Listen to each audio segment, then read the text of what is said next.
अस्सलाम वालेकुम। Welcome to another episode of the Catalyst. आज का हमारा पॉडकास्ट बहुत ही स्पेशल है। आज हमारे पॉडकास्ट को ज्वाइन किया है ज़ैनब ज़िया डार ने, all the way from Islamabad, जिनका ताल्लुक Shaheed Zulfikar Ali institute of science and technology से है। वहाँ पे परफॉर्मिंग आर्ट्स पढ़ाती हैं और पिछले 20 साल से स्ट्रीट थिएटर कर रही हैं और उसके जरिए हम सबको एजुकेट भी कर रही हैं। Hello Zainab, welcome to the show. Hi Faiza, thank you so much for inviting me. Our pleasure. We are so excited और हम आज बहुत एक्साइटेड हैं क्योंकि ये एक बहुत स्पेशल पॉडकास्ट है हमारे लिए, जिसके जरिए हम आपके बारे में, आपके काम के बारे में जानने की कोशिश करेंगे और समझेंगे इन डिटेल कि आप कितना शानदार काम कर रही हैं। Thank you so much for joining us. I'm humbled. Thank you. तो जैनब, सबसे पहले आगाज करते हैं स्ट्रीट थिएटर के बारे में। मैं ये जानना चाहती हूँ और हमारी ऑडियंसेस को भी प्लीज बताइए कि स्ट्रीट थिएटर है क्या और आप ये किस तरह से करती हैं और इसकी बैकग्राउंड क्या है? जी, ऐसा है फाइजा कि street theatre is a form of revolutionary theatre. इसे कुछ जगहों पे गुरिल्ला थिएटर भी कहा जाता है। और इसका बुनियादी मकसद जो है वो शऊर पैदा करना, आगाही देना और ऐसे मौज़ूआत पे बात करना जिसका ताल्लुक डायरेक्टली ह्यूमन राइट्स के साथ है, जिसका ताल्लुक डायरेक्टली उन मसाइल के साथ है जो आम इंसान रोज़ाना फेस करता है। इसका ताल्लुक हमारी ज़िंदगी में होने वाले तमाम उन हादसात और वाक़यात से जुड़ा है जिसके बारे में शायद हम बात करते हुए झिझकते हैं या किसी से शेयर नहीं कर सकते हैं या करना नहीं चाहते हैं या डरते हैं। तो जो स्ट्रीट थिएटर है ये हिस्ट्री में बहुत बड़ी-बड़ी रेवोल्यूशंस का हिस्सा रहा है। जहाँ भी आप देखेंगी कि रेवोल्यूशन का नाम आता है, वहाँ स्ट्रीट थिएटर का नाम ज़रूर आता है। और ये जो है अमूमन सड़कों पर ऐसे मजमों में जहाँ पे के लोगों को इकट्ठा करके, आम लोगों को इकट्ठा करके हम कोई बात कहना चाहते हैं, इसको हम वहाँ परफॉर्म करते हैं। तो पुराने वक्तों में तो टीन का डब्बा बजाकर या आवाज कसकर लोगों को बुला लिया जाता था। कुछ मकामात पर जैसे रेवोल्यूशनरी थिएटर जहाँ उसकी कुछ मखसूस जगह होती थी सियासी जलसों में और ऐसी जगहों पे जहाँ पे कि हमें ये अंदाजा हो कि बहुत हुजूम हम इकट्ठा कर सकते हैं, तो वहां पर इसको परफॉर्म किया जाता है। ओके, तो आपने, I am sorry, please go ahead. जी जी जी, नहीं नहीं प्लीज। अच्छा, तो आपने, चूंकि आप एक खुले आउट इन द ओपन आप परफॉर्म कर रहे हैं, तो ऐसे हमारे मुल्क में जहाँ पे एक से दूसरी जगह जाने में खड्डे और ट्रैफिक और इतने सारे और मसले मसाइल होते हैं, आप ऐसे एक ओपन स्पेस में, पब्लिक स्पेस में जब जाते हैं तो आपको क्या डिफिकल्टीज का सामना करना पड़ता है? जी, मुश्किलात काफ़ी आती हैं फ़ायज़ा। सबसे बड़ी जो दिक्कत होती है, देखिए जाना और आना कम्यूट, अब तो ख़ैर हालात बहुत बेहतर हो गए हैं क्योंकि शायद अब हम लोग खुद कमाने लग गए हैं, तो अब हमारे पास फंड्स होते हैं तो हम गाड़ी हायर करके भी जा सकते हैं। लेकिन जब हमने इस चीज़ का आगाज़ किया था, आई वाज़ बारली अ टीनेजर। और तब ये होता था कि हम ऑड जॉब्स करके किसी की गाड़ी धो दी, किसी का कोई छोटा-मोटा काम कर दिया, थोड़े पैसे इकट्ठे कर लिए, 4-6 महीने पैसे इकट्ठे किए। फिर क्योंकि मेरा ताल्लुक लाहौर से है तो उसके गिरदो-नवाह में जो छोटे-छोटे गाँव, वहाँ मैं और मेरे दोस्त चले जाते थे किसी वीकेंड के ऊपर, परफॉर्म किया, आ गए। तो शुरू में तो हमने इसका आगाज़ ऐसे किया। फिर ये हुआ कि शहरी मसाइल की तरफ जब नज़र पड़ी तो हमने बसों में भी परफॉर्म किया, हमने मेलों में भी परफॉर्म किया। जो दिक्कत आपको आती है वो शायद इसके अंदर क्योंकि कोई प्रॉप्स नहीं होते, इसके अंदर कोई बहुत लंबा चौड़ा सिलसिला नहीं होता, सिर्फ आपने एक पैगाम देना होता है थ्रू एक्टिंग। तो जो इसके लॉजिस्टिक्स है वो शायद इतने मुश्किल नहीं है, लेकिन इसको करने के लिए बहुत हिम्मत चाहिए क्योंकि क्राउड का कोई भी रिएक्शन आ सकता है। क्राउड राउडी हो सकता है, क्राउड में से कोई उठ के आपको आप पे वायलेंट हो सकता है, कोई आपको कड़वी बात कह सकता है, गाली गलौज भी हो सकती है। तो वो एक फैक्टर जो है वो शायद तमाम फैक्टर्स से ज्यादा अच्छा। फिर ये होता है कि बाज़ औक़ात आप कोई ऐसी बात कर रहे होते हैं जो इंतजामिया को पसंद नहीं होती, तो फिर मसलन उसके कोई हमें अंदर मिसाल दीजिए। मसलन कई बार ऐसे हुआ कि हम पे लाठी चार्ज हो गया, कई बार ऐसे हुआ कि बिल्कुल फिर हमें भागना पड़ा। तो मैं और मेरी टीम हमेशा ऐसे जूते पहन के स्ट्रीट थिएटर करने जाते थे जिसमें भागना आसान हो। तो तो वो ये होता है, ये these are because you okay. Sign up for this. जब आप स्ट्रीट थिएटर, जब आप सीरियस थिएटर की बात करते हैं, जब आप शऊर पैदा करने की बात करते हैं, तो देखिए शऊर जो है वो सच पे मबनी है और सच से लोग डरते हैं। जो झूठ पे पनपते हैं वो सच से डरते हैं।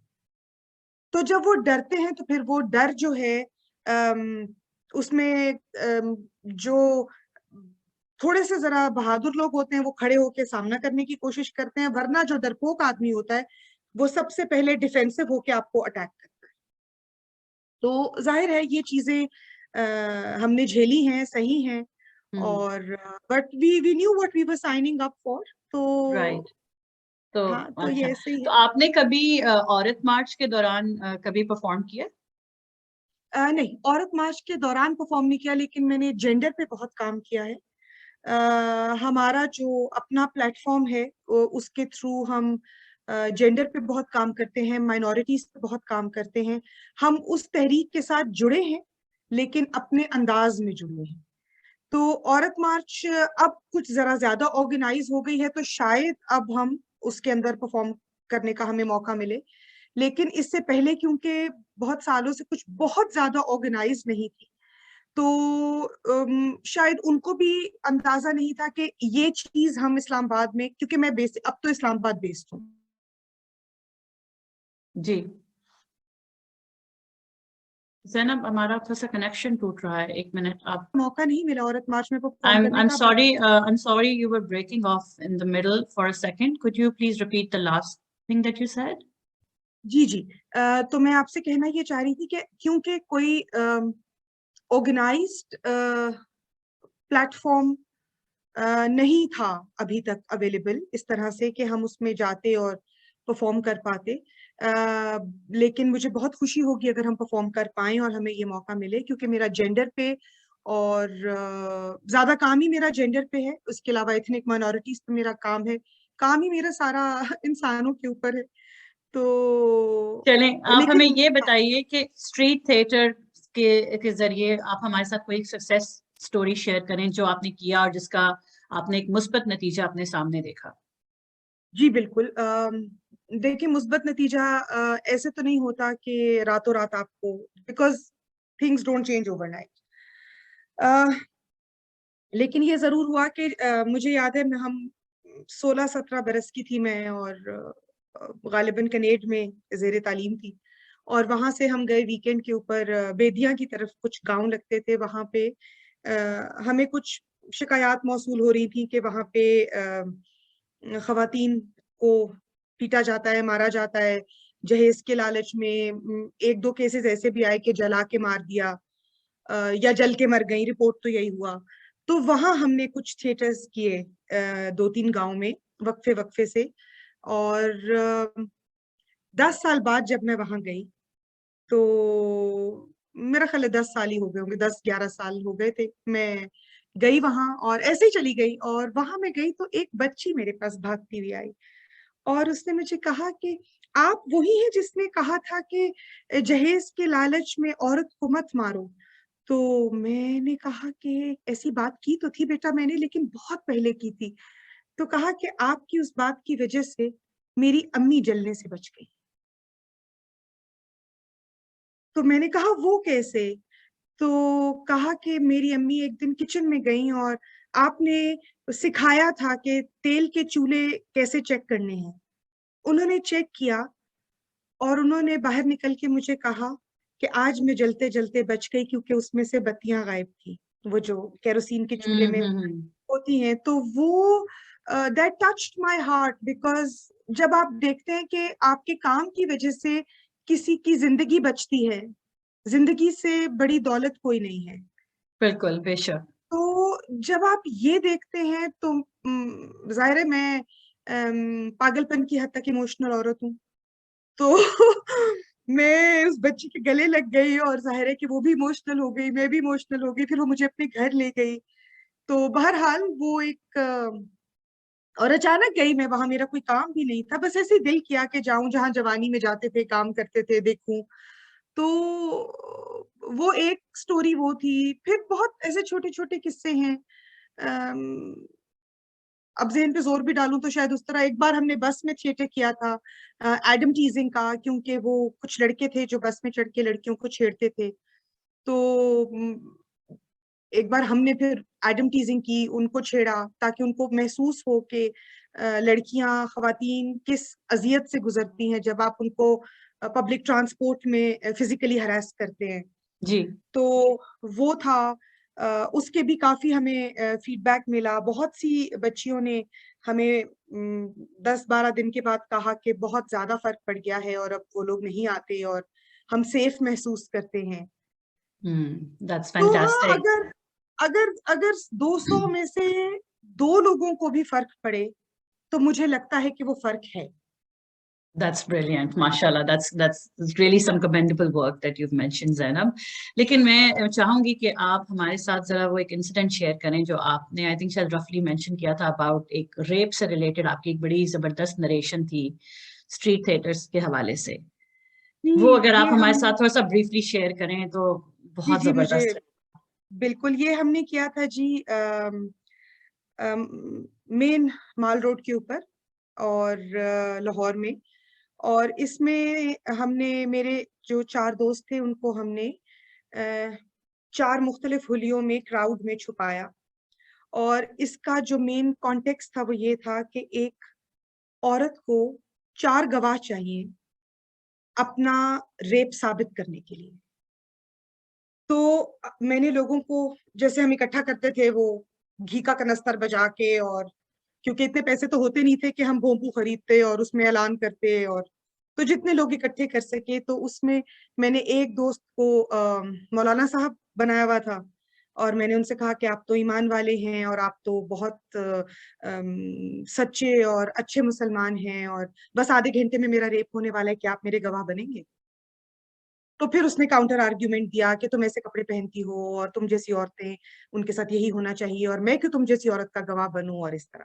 दूसरा जो था वो एक हमने नौजवान लड़का दिखाया हुआ था। तो मैंने उनसे कहा कि बेटा आप तो रोशन ख्याल लगते हैं, आज के जमाने के लगते हैं, और आप तो खवातीन के लिए खड़े होंगे जरूर। तो आधे घंटे में मेरा रेप होने वाला है, तो क्या आप मेरे गवाह बनेंगे? तो उसने कहा कि this is none of my business, और मैं तो इन चक्रों में नहीं पड़ता। तीसरे जो मेरे दोस्त थे उनको हमने एक मिडिल क्लास, वर्किंग क्लास आदमी बनाया हुआ था। तो जब उनसे भी पूछा तो उन्होंने भी ऐसे ही कहा कि मैं शरीफ आदमी हूँ और मुझे इन कबाहतों से दूर रखे। और जो चौथे साहब थे उनको हमने एलीट क्लास दिखाया हुआ था।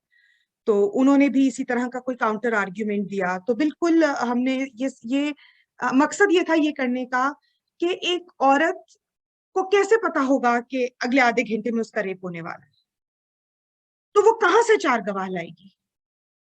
और अगर वो 4 गवाह लाएगी तो फिर क्या वो देखेंगे वो रेप होते हुए और हाँ, रोकेंगे नहीं? ये एक बड़ा तकलीफ दे एक जी, एंगल है इस मेरा लॉ मतलब है, का। आपको 4 गवाह चाहिए देखने के लिए कि वो साबित करें।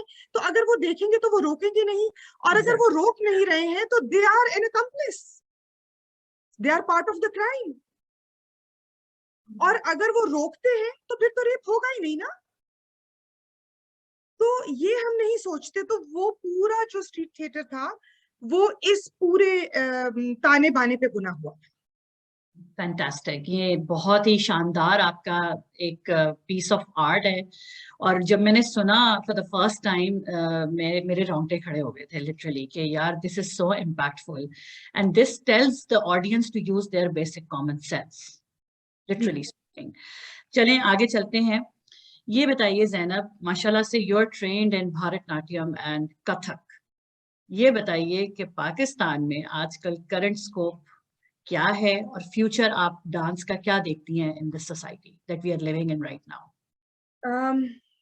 देखिए फ़ायज़ा, अभी तो हालात बहुत बेहतर हो गए हैं। जिस दौर में मैंने शुरू किया था, मेरी बेसिक जो ट्रेनिंग है वो कथक की है, कुछ यहाँ से, कुछ दिल्ली से।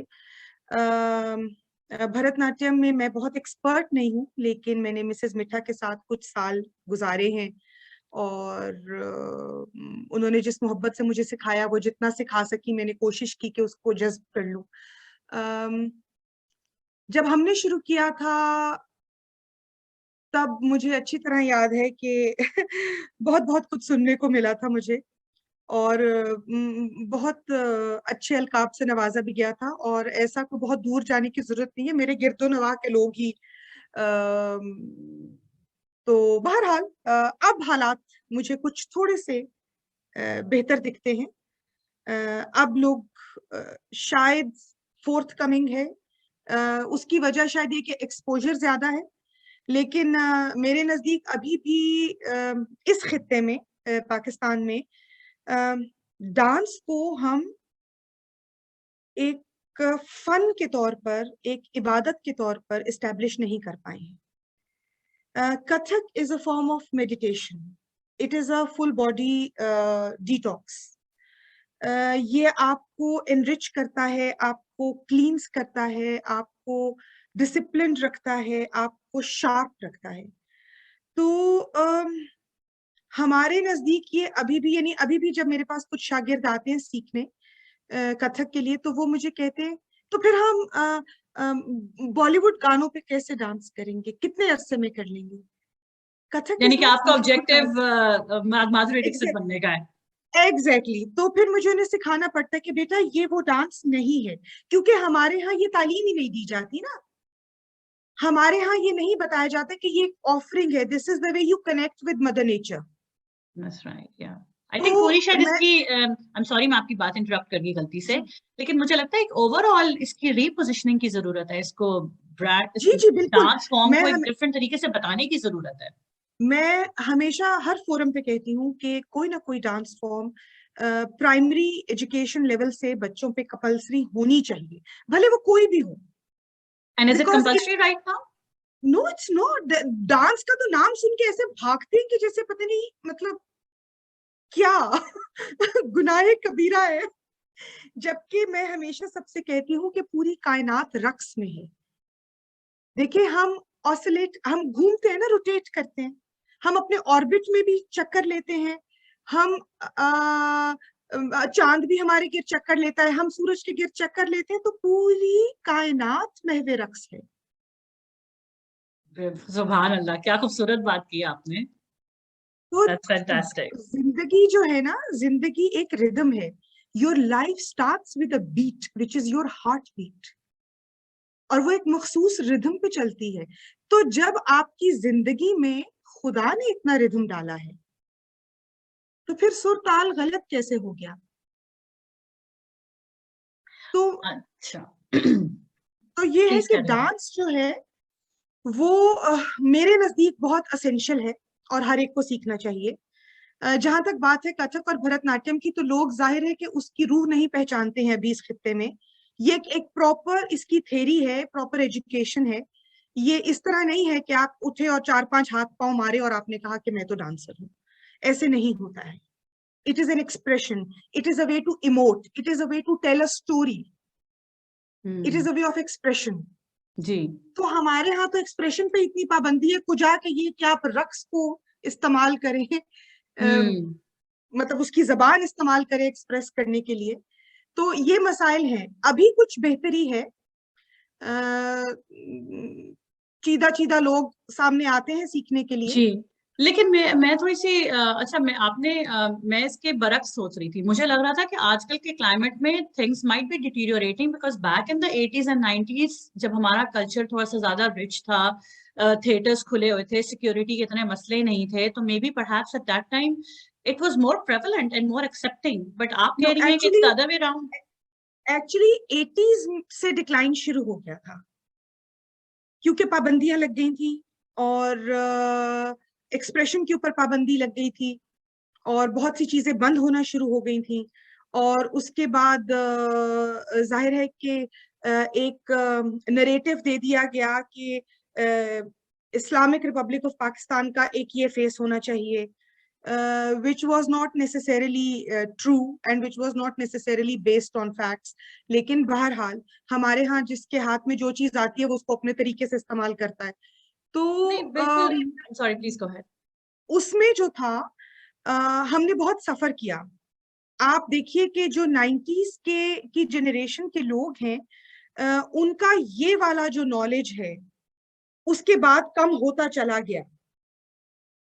अभी आजकल के जो बच्चे हैं, अब मैं क्योंकि परफॉर्मिंग आर्ट्स पढ़ाती हूँ तो मुझे अंदाजा है कि जैसे मैंने जब उनसे कहा, बच्चों से एक दिन ऐसे ही मैंने सवाल पूछा क्लास में कि बेटा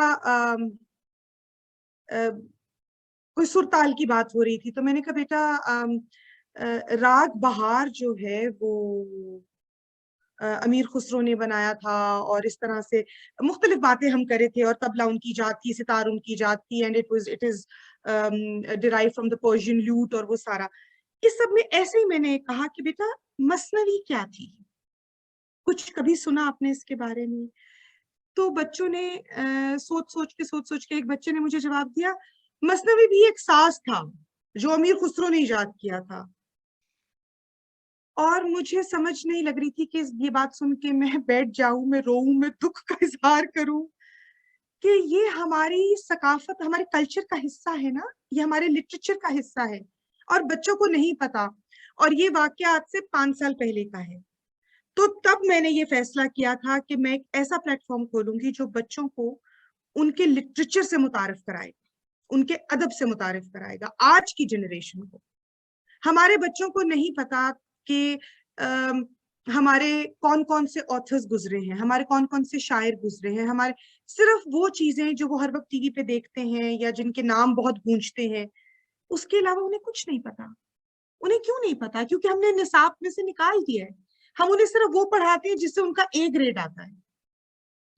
और अब जो हमारा इतना खूबसूरत यकसा कौमी निज़ाम, सॉरी, यकसा कौमी निसाब जो आ गया है, इससे जी आपको क्या नजर आता है? While we are on the subject of education, आपको क्या जी लगता है कि गोइंग फॉरवर्ड इस निसाब के होने से आर्ट देखिए, का मुझे क्या लगता बनेगा? है कि हमें डाइवर्सिटी को सेलिब्रेट करना चाहिए।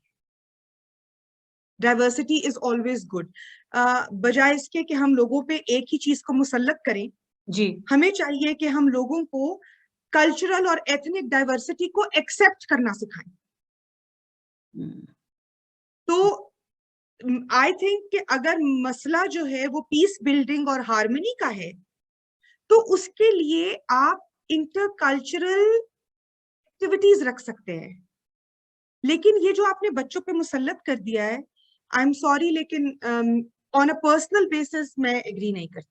नहीं, मैं बिल्कुल आपकी आपकी राय से एग्री करती हूँ। आई कम्प्लीटली अलाइन क्योंकि ऑन दैट। हमारे पास देखिए, ये उन माशरों में शायद चल जाए जहां पे सभी एक तरह के लोग होते हैं, पर हमारे यहाँ देखिए रिलीजियस माइनॉरिटीज हैं, एथनिक माइनॉरिटीज हैं, कल्चरल डिफरेंसेस हैं, लिंगुअल जो है वो डिफरेंसेस हैं। आप कैसे एक ही चीज फोर्स कर सकते हैं बच्चों पे? जी बिल्कुल, आप दुरुस्त कह रही हैं। बस लेट्स होप कि जी कुछ मुस्बत चेंजेस आए, कुछ पॉजिटिव चेंजेस आए। ये लेकिन people like you, you are the hope of the country, and we really hope के लेकिन फिर थिंग्स वही गेट हम बेटर कहते हैं कि the only way to unite people is through art. Through art. अच्छा यही मेरा यही हमारी मुहिम है।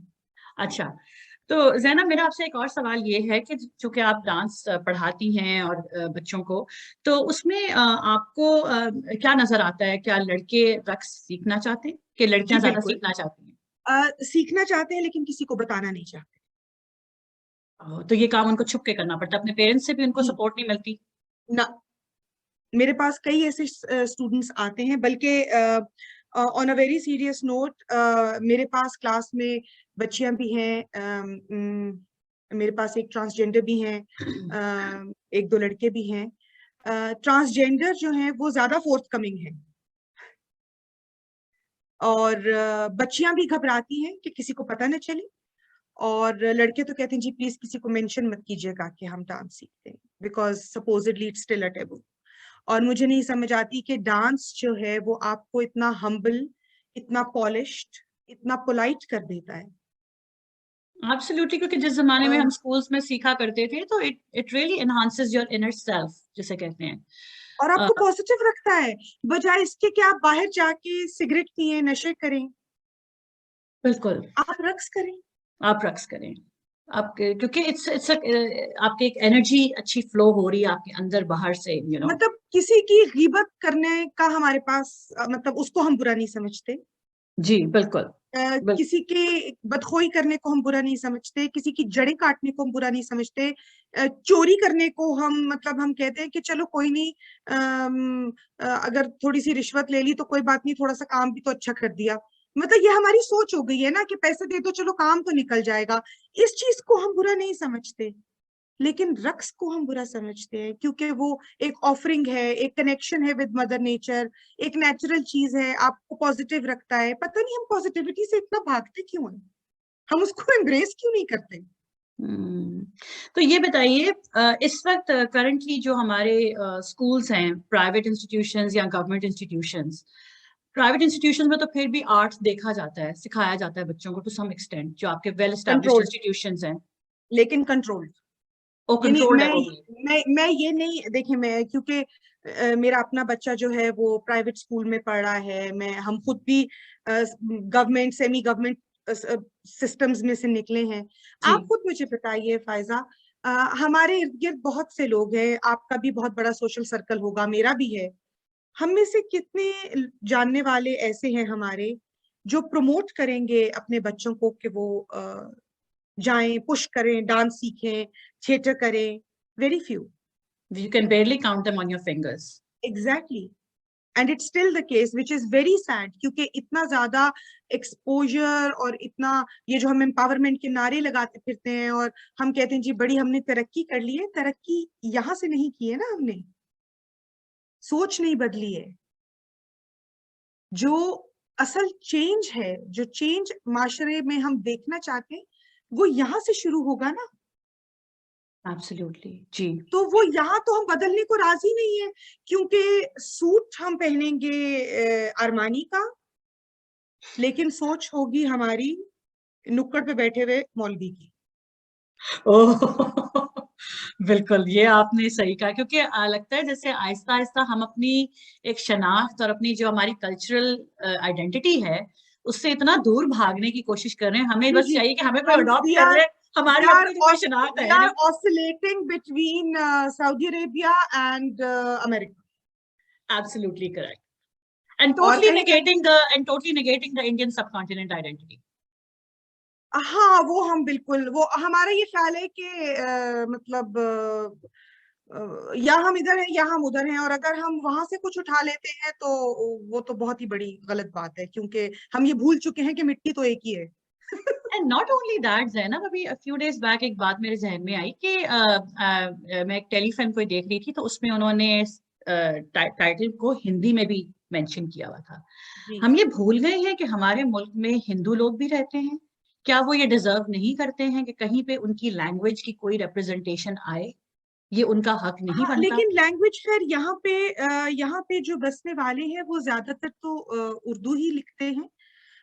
बल्कि मेरा क्योंकि बहुत ज्यादा आना जाना रहा एक जमाने में दिल्ली में, तो वहां पे भी बहुत से ऐसे लोग हैं जिन्होंने 1970 के बाद हिंदी स्क्रिप्ट, अभी भी वहां बहुत से माइलस्टोन्स उर्दू में, हिंदी और उर्दू में लिखे हुए हैं। जी जी। क्योंकि बहुत से लोग जो हैं वो अभी भी उर्दू, कुछ जगहों पे तो थानों में अभी भी उर्दू में ही एफआईआर दर्ज होती रही पिछले कुछ सालों तक। अब तो पता नहीं, मैं तो 10 साल से गई नहीं। आगे तो देखते हैं, हमारे नाम की कोई एफआईआर ना दर्ज हो जाए। नहीं नहीं, तो नहीं मतलब बात असल में ये होती है कि आर्ट का जो ताल्लुक होता है ना, जो फन का ताल्लुक है, जी। फन की देखिए ना कोई जबान है, ना उसका कोई एथनिसिटी है, ना उसका कोई मजहब है, वो सबके लिए है। इसीलिए उसके लिए कोई सरहद नहीं होती, उसके लिए कोई दीवार नहीं होती। अ, अभी कुछ अर्सा पहले ही मैंने एक प्ले किया और मुझे खुशी हुई कि दो फॉरेनर्स वो प्ले देखने आए, जिनकी के जाहिर है कि फर्स्ट लैंग्वेज ना उर्दू थी ना उन्हें समझ आ रही थी, और प्ले हमारा उर्दू में था। खुशी मुझे इस बात की हुई कि ठीक है, वो साथ बैठे लोग उनको थोड़ा थोड़ा बता रहे थे, पर जब प्ले खत्म हुआ तो उन्होंने एंड पे आके कहा कि हमें 90%, 90% ऑफ द प्ले आपके एक्शन से ही समझ आ गया। तो आर्ट की, if you want to unite people, what better way than art? Collaborated together. Exactly. तो यही बात तो समझा समझा के हम थक गए कि बिना आर्ट के एक माशरा ऐसे है जैसे ठहरा हुआ पानी, जिसमें कुछ अरसे के बाद सड़ांत पड़ जाती है और बीमारियां पनपने लगती हैं। जब तक उसमें लहरें नहीं उठेंगी, वो पानी बदबूदार छप्पड़ बन जाएगा, जो कि ये माशरा बनता चला जा रहा है। Rightly said, rightly said. आपने अपनी प्रोडक्शन की बात की, तो चलें उसके बारे में थोड़ी सी बात करते हैं। सबसे पहले तो we are so happy and proud to see that आपने अपना लेटेस्ट वेंचर शुरू किया अभी तहय्युर के नाम से। आपका जो प्लेटफॉर्म है, थिएटर प्लेटफॉर्म फायजा, है। आपकी आवाज ब्रेक हो रही है। Can you hear me now? I can not understand the question. Can you hear me now?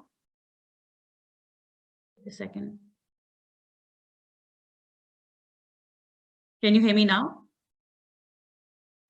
जी फायजा, आपकी आवाज ब्रेक हो गई, मुझे सवाल बिल्कुल समझ नहीं आया। आपको अब मेरी आवाज आ रही है? जी अब आ रही है, बिल्कुल अब आ रही है? अच्छा, चले, ठीक है। जी जी। नहीं, मैं sorry for the misconnection for a minute. मेरा सवाल ये था कि आपने अभी तहय्युर के नाम से अपना प्लेटफॉर्म शुरू किया है हाल ही में, और उसकी पहली प्रोडक्शन जो थी, I think, please correct me if I am wrong, that was the first production under जी तहय्युर। जी जी। जी, तहय्युर की पहली तहय्युर प्रोडक्शन। के नाम से आपने जो प्लेटफॉर्म स्टार्ट किया है, उसके बारे में हमें बताइए कि how did it come into being, what propelled you to start it, और फिर आपकी जो पहली प्रोडक्शन है पूरी के नाम से, उसके बारे में हमें थोड़ा जी बताइए प्लीज। जी। तहय्युर शुरू करने का फैसला मैंने आज से कोई 5 साढ़े 5 साल पहले लिया था।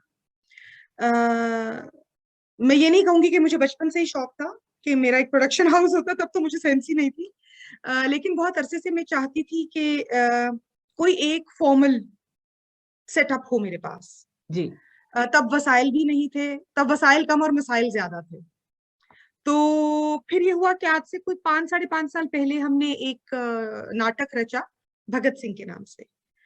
और जब वो नाटक रचा और उसमें हमें जो दिक्कतें पेश आई, जैसे लोगों ने हमें जगह देने से इनकार कर दिया, लोगों ने कहा कि ये तो आप काफिरों के ऊपर बना रही हैं प्ले, हम आपको जगह नहीं दे सकते, और बहुत कुछ सुनने को मिला हमें। तो मैंने उनसे कहा, जब मैंने बहुत समझाने की कोशिश की कि देखिए जी, भगत सिंह का जो ताल्लुक है वो फैसलाबाद के करीब एक गांव है बंगा, वहां से है।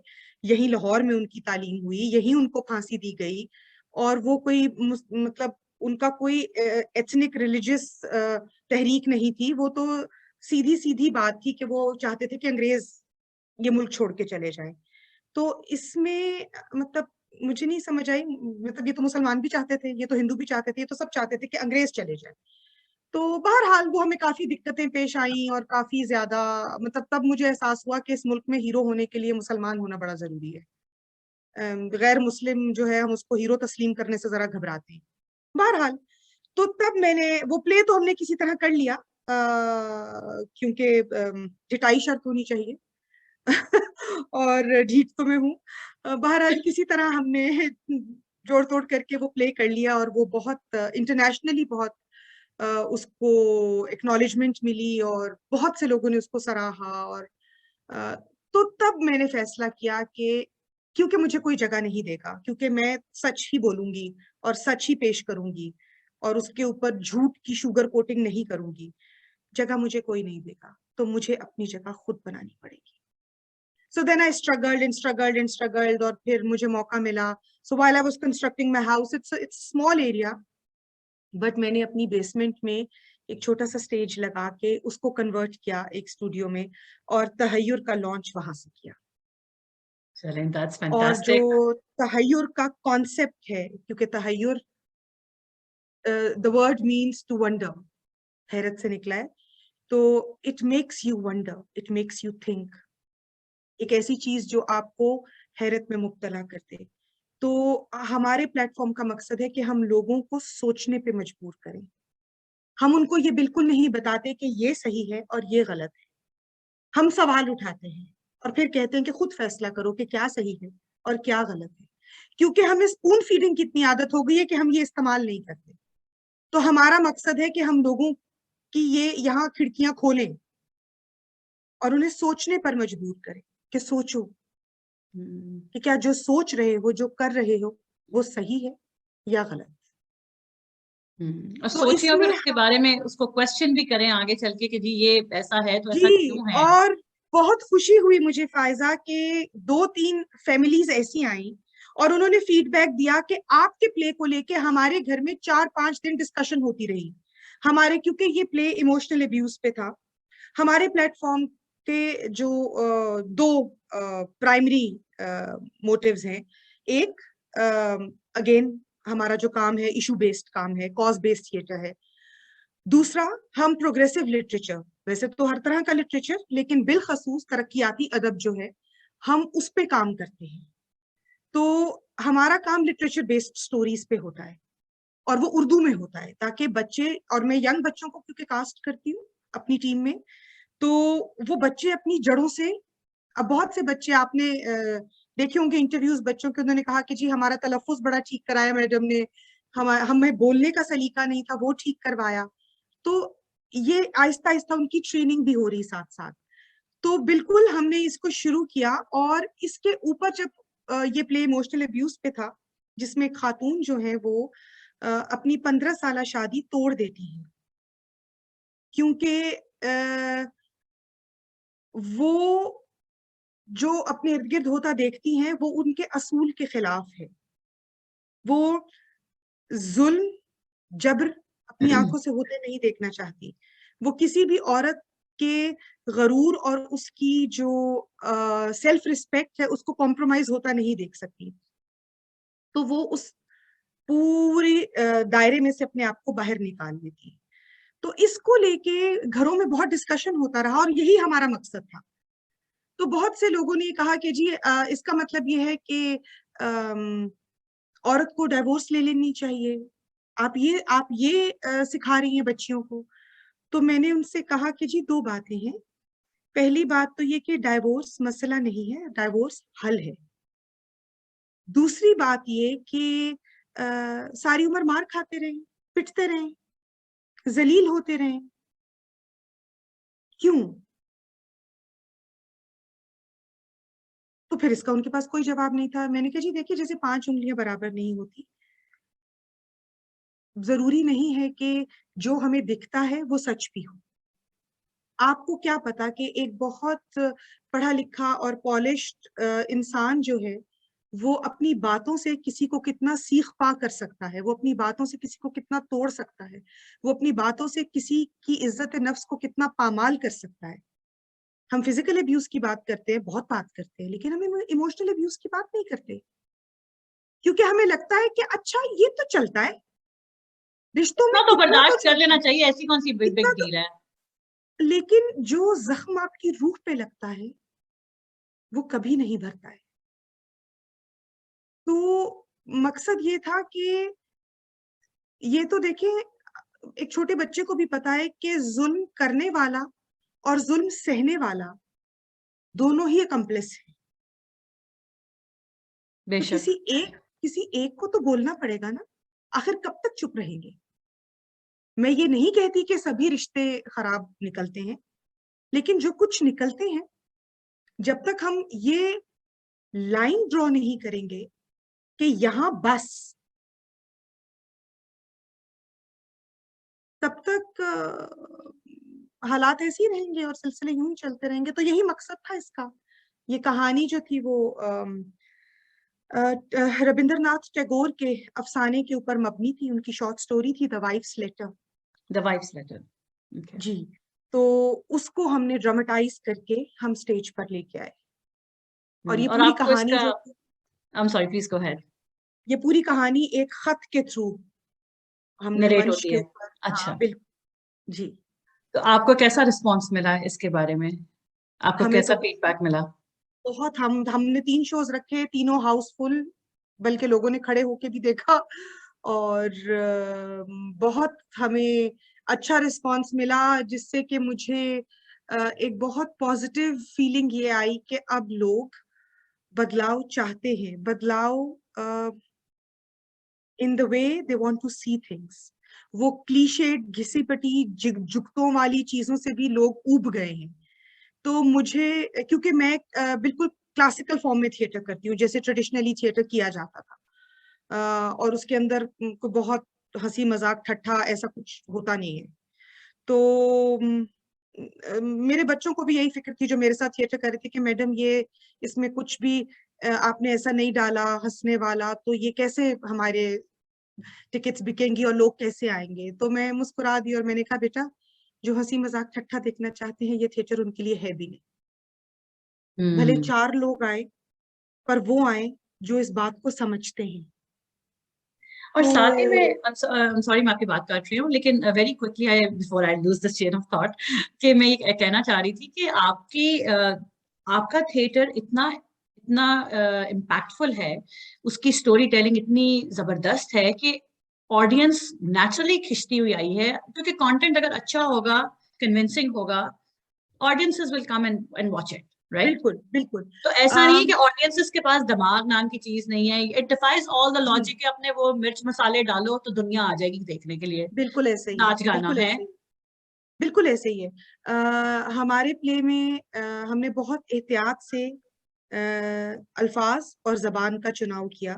उसमें हमारे पास एक कैरेक्टर था, एक सांवली बच्ची का, जिसमें कि हमने बताया हुआ था कि हम आज भी अपने घर की बहू गोरी ही चाहते हैं, और जो सांवली होगी उसको जाहिर है सुनना पड़ता है, और जो जैसा आपको पता ही है जो रविश है। तो पूरे स्क्रिप्ट में कहीं हमने लफ्ज सांवला इस्तेमाल नहीं किया। Oh, and you conveyed the message. And we conveyed the message. हमने कहीं लफ्ज सांवला, बदसूरत, भद्दा, काला ये कहीं इस्तेमाल नहीं, हमारे नजदीक ये डेरोगेटरी अल्फाज थे। लेकिन मेरा आपसे सवाल है कि ये आपको ये कभी महसूस नहीं हुआ कि जब तक हम ये बात कहेंगे नहीं, लोगों को समझ कैसे आएगी? लेकिन हमने लोगों को ये बात समझाई, क्योंकि हमने अल्फाज का चुनाव ऐसा रखा। मिसाल के तौर पे हमने उसमें ये लिखा कि आपकी माँ को दीदी की रंगत कभी भी पसंद नहीं थी, और उनके नजदीक दीदी कम रू थी। लफ्ज बदसूरत बुरा लगता है, लेकिन कम रू आपको मतलब भी समझा देता है, और वो उतना बुरा भी नहीं लगता। तो लिहाजा अल्फाज का चुनाव का rather आपने than बहुत ख्याल रखा। exactly rather than saying ugly, you say less attractive, relatively less attractive. Less attractive. कितनी आपने जबरदस्त बात की है, जो कि हम आम जिंदगी में कितनी आसानी से इग्नोर कर जाते हैं, कि लफ्जों बिल्कुल, का चुनाव कितना जरूरी है, बहुत इसके जरूरी बारे है, में सोचना कितना जरूरी है। क्योंकि आपके लफ्ज लोगों को हर्ट करते हैं, आपके लफ्ज लोगों की रूह पे जर्ब लगाते हैं। बिल्कुल। और अगर अगर आप परफॉर्मिंग आर्ट्स में हैं, तो ओए मोटे ओए छोटे करके किसी को बुलाना, आप क्या सिखा रहे हैं? इसीलिए तो आज आप ये कहते हैं कि जी आजकल के बच्चे बड़े बदतमीज हैं। तो आप देखिए आप उन्हें क्या सिखा रहे हैं, ओए ओए करके तो बात करते हैं। तो आप जब तक उनको एक ऑल्टरनेटिव नहीं देंगे, मुहज्जब ऑल्टरनेटिव नहीं देंगे, आप कैसे एक्सपेक्ट करते हैं कि उनके पास कोई प्रेसिडेंट ही नहीं है कि वो फॉलो करें? वो क्या फॉलो करेंगे? And you lead by example, खुद भी तो सही जबान एग्जैक्टली बोले exactly. ना। आप देखिए, अगर मेरी जबान खराब होगी, अगर मैं एक पब्लिक स्पेस में बैठ के एक वेटर को ओए छोटे करके बुलाऊंगी, मेरा बच्चा वही सीखेगा, हम्म। वो भी वेटर को ओए छोटे करके। I'm just digressing from the topic a little bit, but I remember when my son was 4 years old, एक दिन उसने मुझे कहा कि जो मेरी डोमेस्टिक हेल्प आती है मेरे पास घर में, बच्ची वो 10-12 साल से आती है, उसने उसको कहीं गलती से मुलाजिम कह दिया। पूरे 2 दिन मैंने उससे बात नहीं की, और मैंने उससे कहा कि बेटा, वो घर के फर्द है, वो काम करते हैं जो हम नहीं करते। आप करेंगे अपना टॉयलेट साफ, आप धोएंगे अपना बर्तन, आप धोएं, आप खुद धोएं, ताकि आपको उनकी कदर आए। तो जब आप खुद नहीं ये काम करेंगे, अब वो बच्ची हमारे साथ अब 10-12 साल से वो क्यों है हमारे पास, वो उसी मेज पे बैठ के खाना खाती है जिस पे हम खाते हैं। वो कहती बाजी पैसे हर जगह मिल जाते हैं, इज्जत कहीं नहीं मिलती। तो हमने लोगों को इज्जत करना सिखाया ही नहीं। आप पुराने ड्रामे देखें हमारे पीटीवी के, आप देखें उसका एक खास तलफ्फुज, एक खास रख रखाव, एक खास डिमीनर, जो भी उसके अंदर कॉन्वर्सेशन हो रही है उसमें अल्फाज का चुनाव देखें आप, और अभी के ड्रामों का आप अल्फाज का चुनाव देखें, आप कंपेयर कर सकते हैं? नहीं। तो फिर आप जो कहते हैं कि जी आज की जनरेशन बड़ी बदतमीज है, इन्हें तो कोई शऊर ही नहीं है, इन्हें तो पता ही नहीं है कि बड़े छोटे का क्या लिहाज है, तो वो कहाँ सिखाया आपने? बिल्कुल। आपने तो उनसे उनकी मीरास छीन ली, आपने उनसे उनका लिटरेचर छीना, आपने उनसे उनकी सकाफत छीनी, आपने उन्हें वो एक्सपोजर ही नहीं दिया। तो जाहिर है ये तो फिर this is as you sow so shall you reap. Exactly. तो ये बताइए कि this is really good to know that Puri was beautifully received by the audiences It और was wonderfully आपका received. एंड आपने एक बड़ा एक जबरदस्त रेवोल्यूशनरी प्ले आप लेकर आई टू द फोरे that talks about emotional abuse. तो ये बताइए ज़ैनब, आपके अब फ्यूचर प्लान्स क्या हैं? Let's talk about that a little bit. आपके तहय्युर अब नेक्स्ट क्या करने वाला है, क्या धमाका करने वाला है? अभी तो फिलहाल हम दरअसल ये क्योंकि हम कमर्शियल प्रोडक्शन नहीं है, तो इसीलिए हम छापते नहीं है प्लेज। तो we savour what we do for 6-7 months and then we start working on our next project. तो अभी तो हम पूरी पे ही बात कर रहे हैं और उसी को ही लेके चल रहे हैं, लेकिन कुछ अरसे बाद जाहिर है कि हमारी कोशिश ये है कि हम साल में एक प्ले तो कम से कम जरूर निकालें और ठोस निकालें, इफ नॉट टू, क्योंकि जाहिर है हमें फंडिंग का इशू रहता है बहुत ज्यादा। ऐसे प्लेस में लोग इन्वेस्ट नहीं करना चाहते, हमें स्पॉन्सर्स नहीं मिलते, तो हमें खुद से ही फंड्स जनरेट करने, तो मोस्ट ऑफ द टाइम्स मेरी अपनी सेविंग्स होती हैं जो मैं लगाती हूँ, और जो बच्चे मेरे साथ काम करते हैं वो मेरे अपने स्टूडेंट्स हैं, कुछ कुछ वॉलंटियर्स हैं, जी। और मोस्ट ऑफ द टाइम्स वो बहुत ज्यादा पैसे भी नहीं लेते मुझसे, और अक्सर तो लेते भी नहीं है। और लेकिन बस फिर ये है कि मैं वो जितना अरसा हम काम करते हैं वो मेरे घर में रहते हैं और यहीं खाते पीते हैं, यहीं सोते हैं, तो वो लॉजिस्टिक्स उनको फिर ये घर जो है वो एक हॉस्टल बन जाता है। अच्छा। और मैं वार्डन बन जाती हूँ। तो तो ये बताइए कि हमारे मुल्क में मौजूद जो सकाफती अदारे हैं वो भी किसी तरह से ऐसे थिएटर प्रोडक्शंस को बिल्कुल हेल्प आउट नहीं करते हैं, जिनका काम है, जिनका बेसिकली काम बिल्कुल, और मकसद ही यही है? जी जी बिल्कुल करते हैं। बस शर्त ये है कि जो जिसने प्ले लिखा हो उस वो भी मुसलमान हो, और जो टॉपिक हो वो भी कोई बहुत रेवोल्यूशनरी ना हो, तो बिल्कुल सपोर्ट करते हैं। ऐसा नहीं है कि नहीं सपोर्ट करते, लेकिन ये है कि इस बार भी हमें उन्होंने कहा, वो मैडम आपको क्या हो गया है, पिछली बार आप भगत सिंह का नाम लेके आ गई थी, इस बार अफसाना टैगोर का है। तो फिर मैंने आपको उन्हें कहा कि पाकिस्तान में कोई मिलता नहीं, आपको कोई मुसलमान नहीं मिलता ज़्यादा? मैंने फिर सोचने वाली उनसे ये बात है कहा, वैसे। दरअसल बात असल में ये है कि लोग मुझे अक्सर ये कहते हैं कि मैडम लोग इतना मंटो पे के ड्रामे जो हैं वो स्टेज पे लाते हैं, आप नहीं लाती। तो मैंने कहा जी बात ये कि आप लोगों ने मंटो को कमर्शियल कर दिया है, जो उसका असल काम है वो तो आप दिखाते नहीं। और रियली तो वहां पे कंप्लीट सेंसरशिप आ जाती है। हाँ जी, तो बात असल में ये है कि फायजा, मैं जिस दौर का अदब उठाती हूँ उस दौर में पाकिस्तान, बांग्लादेश, इंडिया, ये तमाम एक ही खित्ता था। हाँ, तो और मंटो भी तो उसी जमाने के थे ना। और हमारी जो कल्चरल रूट्स हैं, नहीं मंटो ने तो खैर पार्टीशन देखी और फिर जाहिर है वो आपको उनके काम में भी नजर आता है। जी। जी। तो हमारा मसला ये है कि हम ये समझने से कासिर हैं कि इतनी सदियों का जो हमारा एक कॉमन कल्चरल हेरिटेज है ना, हम उसके हिस्से करना चाहते हैं, आप उसके हिस्से नहीं कर सकते। You need to keep it unified, उसको साथ में लेके एग्जैक्टली, चले। बिकॉज वो इतनी सदियों का हमारा एक हेरिटेज है, उसे कोई लाइन, कोई सरहद, कोई डिवीजन उस मैं दरार नहीं डाल सकती, क्योंकि अगर टैगोर औरत के लिए लिख रहा है तो जरूरी नहीं है कि वो औरत बांग्लाई हो। वो सिर्फ औरत के लिए लिख रहा है, वो इस खित्ते की औरत के लिए लिख रहा है। आपका क्या ख्याल है कि जो मसाइल हमने, जो टैगोर ने उस अफसाने में उठाए हैं, जो हमने स्टेज पे दिखाए हैं, क्या वो मसाइल यहाँ नहीं होते? आप तो खुद बताएं फायजा, हम आखिर इसी माशरे से निकले हैं। जी। कितनी बार ऐसे होता है कि एक लड़की का रिश्ता रिजेक्ट हो जाता है क्योंकि उसका रंग सांवला होता है?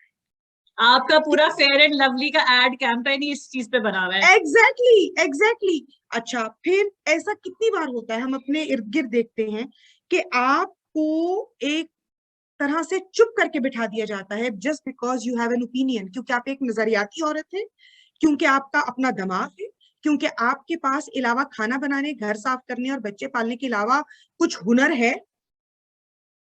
तो फिर आपको कहते हैं कि ये क्या कर रही हो, ये तो वेस्ट ऑफ टाइम, वो करो ना जो बाकी औरतें करती हैं। जो क्या करती है फिर वैसे बाय द वे?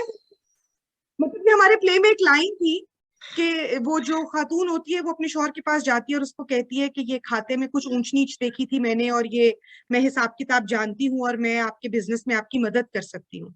जी। तो उसके जवाब में वो जो शौहर है वो उनको कहता है कि ज्यादा दिमाग मत लगाया करो, जो औरतें ज्यादा दिमाग लगाती हैं उनके घर बर्बाद हो जाते हैं, तुम वो करो ना जो घर की बाकी सारी औरतें करती हैं। तो मतलब ये हम देखते हैं हमारे इर्द गिर्द होता है। अच्छा, फिर डोमेस्टिक अब्यूज क्या सिर्फ टैगोर के अफसानों में, क्या सिर्फ बंगाल में होती है? यहाँ नहीं होती। वो जो बच्ची मार खा के आती है, क्या हमारे यहाँ बच्चियां मारे नहीं खाती? तो आप लिटरेचर को क्यों क्लासिफाई करते हैं कि ये इंडिया का है, ये बांग्लादेश का है, ये नेपाल का है, ये भूटान का है, ये फ्रांस का है?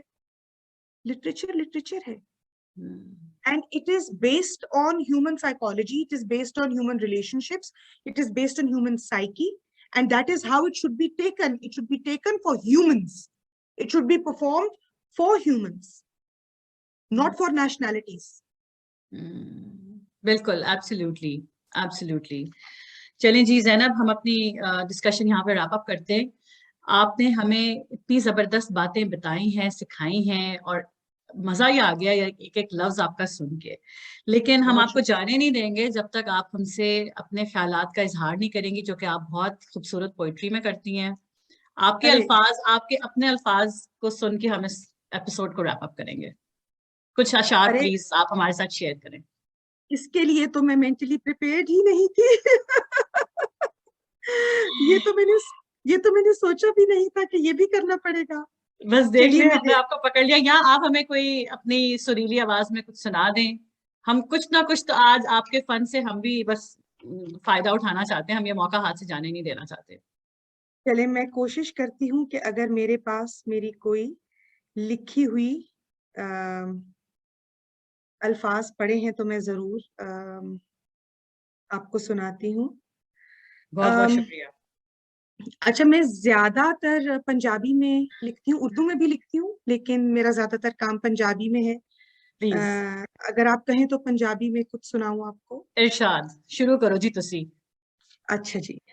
ਤੁਹਾਡੀ इजाजत नाल बिस्मिल्लाह। एस नज़म दा एस नज़म दा उनवान है वेखो। देखो। पिपली थल्ले ठंडी छावें, बोझ सिरां तो लाके वेखो, दुनिया दे दुख दर्द भुला के, गीत सुखां दे गा के वेखो, चुल्ले अग्गों उठ के वेखो, खेता पैला पा के वेखो, काणो पई इस मंजी उत्ते, थकिया पिंडा ढा के वेखो। अगले जो अशार हैं कुछ एक दो, वो जेंडर से रिलेटेड हैं, क्योंकि हर मोहब्बत भरी कहानी में औरत मर जाती है, पता नहीं क्यों, बहुत पहले। हीरा डुबिया वेख हटे सब, रांझे पार बुला के वेखो, लोका पिछे रुले बथेरे, खुद नाल न्यू लगा के वेखो। कॉल टुटण तो डरना छड़ के, लगियां आप निभा के वेखो। दिल दे चोर लुका के थक गए, दिल दे राज वंडा के वेखो। सुभान अल्लाह। रूप दा चानण मांद पवे ना, रूह दा दीप जला के वेखो। डुबदा सूरज उगदा जावे, छज्जे उत्ते जाके वेखो। भुल के सारे सबक पुराने, नवी उडीकां ला के वेखो। रब नाल आस लगा के वेखी, रब नाल शर्तां ला के वेखो। पिपली थल्ले ठंडी छावे, बोझ सिरां तो ला के वेखो। जबरदस्त, जबरदस्त, So it's a जबरदस्त। message of hope that let things change. और इसका जो आखिरी शेर है जो मेरा बहुत पसंदीदा है कि रब नाल आस लगा के वेखी, रब नाल शर्तां ला के वेखो। हम हर चीज खुदा पे डाल देते हैं ना। जब हमें कुछ समझ नहीं आता तो हम कहते हैं अच्छा इसमें तो अल्लाह की मर्जी नहीं थी। आपने खुद तो कोशिश की नहीं, तो थोड़ा अपने आप को भी पुश करना चाहिए ना। ये तो अल्लाह भी कहता है तुम कोशिश करो तो मैं तुम्हें उसका अजर दूंगा। तो हम पुश नहीं करते ना खुद को। हमें लगता है किसी पे इल्जाम डालना, किसी पे फेंक देना बोझ अपना सारा, कि बस ये उसकी वजह से है। और खुद तो निकल जाना पतली गली से। ये तो बहुत आसान है ना फायजा। बिल्कुल, बिल्कुल, एब्सोल्युटली। चलें जी, thank you so much for giving us time Zainab. आप एक बहुत मसरूफ शख्सियत हैं और आपने हमारे लिए टाइम निकाला कैटलिस्ट के लिए and made this episode ever so special for us, for our viewers at large. I'm so humbled. I'm so humbled. Thank you so much and we look forward to having another conversation very soon. जब भी इंशाल्लाह आपका next project जाएगा तो फिर हम दोबारा इंशाल्लाह we'll be touch base on that. It will be my pleasure. चलें ठीक है जी, बहुत बहुत शुक्रिया। Thank you for coming. Okay जी, खुदा हाफिज। खुदा हाफिज।